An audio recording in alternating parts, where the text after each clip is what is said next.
एक दुर्भाग्य है इस बिहार का, जो प्रोफेसर को क्लासरूम में होना चाहिए, बच्चों के बीच होना चाहिए, छात्रों के बीच होना चाहिए, स्टूडेंट के बीच होना चाहिए, वो आज रोड पर अपने अधिकार के लिए बैठे हुए हैं। तारी और दमनकारी सरकार, हिटलरशाही सरकार, तनाशाही सरकार। बिहार में जरूरत है एक ऐसे सत्याग्रह का, एक ऐसे आंदोलन का जो तनाशाही सरकार है उसको उखाड़ फेंके और ये गलत कानून को वापस सरकार ले।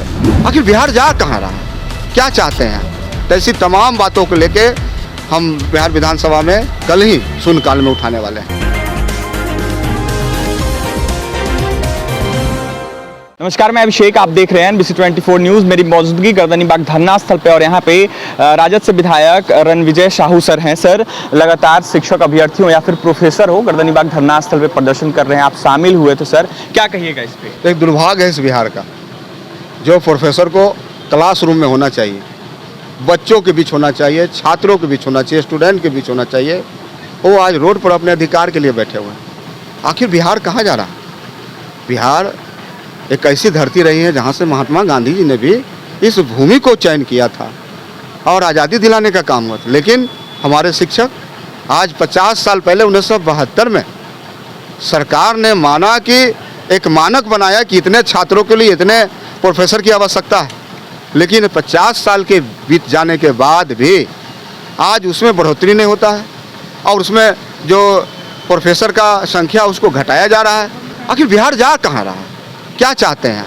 तो ऐसी तमाम बातों को लेके हम बिहार विधानसभा में कल ही शून्यकाल में उठाने वाले हैं। सर, देखा जाए तो शिक्षक अभ्यर्थी भी सर धरना प्रदर्शन कर रहे हैं। सर, लगातार सर उनकी गिरफ्तारी भी हो रही, कल भी गिरफ्तारी सर हुई थी।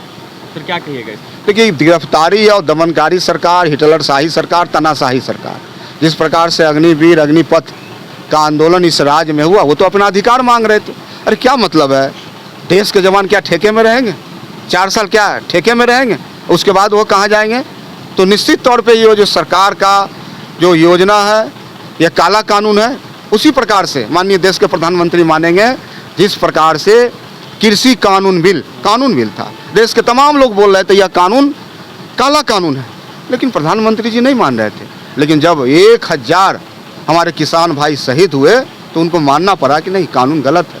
हो सकता है दर्जनों छात्र ट्रेन में कट रहे हैं, आत्मदाह कर रहे हैं इस कानून को लेकर, और निश्चित रूप से यह भूमि जयप्रकाश जी का भूमि रहा है, एक आंदोलन रहा है। उसी आंदोलन के माननीय लालू प्रसाद यादव जी हो, माननीय नीतीश कुमार जी हो, रामविलास पासवान जी, बिहार में जरूरत है एक ऐसे सत्याग्रह का, एक ऐसे आंदोलन का जो तनाशाही सरकार है उसको उखाड़ फेंके और ये गलत कानून को वापस सरकार ले।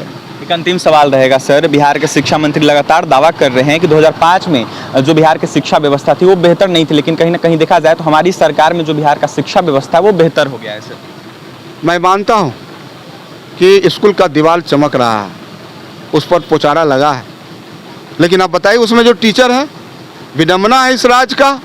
सिपाही की बहाली में आप एग्ज़ाम लेते हो साहब, और जब शिक्षक की बहाली होती है तो नंबर लाओ और आप शिक्षक में बहाली लो। क्या व्यवस्था है, क्या क्वालिटी एजुकेशन है इस बिहार में? क्या हो रहा है? स्कूल में बच्चे कौन जा रहे हैं? कोई DM साहब के बच्चे जा रहे हैं क्या? कोई विधायक जी के बच्चे जा रहे हैं क्या? कहीं नहीं। पूरे व्यवस्था चौपट है, ये सब दिखावा है, स्कूल का रंग रोहन किया गया, लेकिन कहीं भी क्वालिटी एजुकेशन कोई भी स्कूल में नहीं है। टीचर प्रशिक्षित नहीं है, उनकी क्षमता नहीं है, इतनी योग्यता नहीं है कि अपने बच्चे को पढ़ा पाए। बहुत बहुत धन्यवाद सर। तो आपने सुना, राजद से विधायक थे रणविजय साहू, आपने सुना उनका क्या कुछ कहना था। उनका साफ साफ कहना है जिस तरीके से बिहार की शिक्षा व्यवस्था खराब हो रही है, इस पर सरकार को ध्यान देना चाहिए। वहीं सरकार कई दावे कर रही है, लेकिन दावा जो है वो सरकार का फेल है। फिलहाल तमाम प्रोफेसर के साथ गर्दनीबाग धरना स्थल पर उतरे थे, धरना प्रदर्शन पे भी बैठा इन्होंने, और साफ साफ इनका आरोप था कि बिहार सरकार जो दावा कर रही है वो दावा फेल है। बिहार के एजुकेशन सिस्टम जो है वो कहीं ना कहीं सही नहीं है, दीवार चमकाने से कुछ नहीं हो जाता है, बेहतर शिक्षक लाना चाहिए बिहार में। वहीं क्या कुछ कह रहे थे रणविजय साहू जो कि राजद से विधायक है, आपने सुना है। और भी तमाम खबरों के लिए बने रहें NBC 24 न्यूज़ के साथ। हमारे चैनल को सब्सक्राइब करें, पेज को लाइक करें। बहुत बहुत धन्यवाद।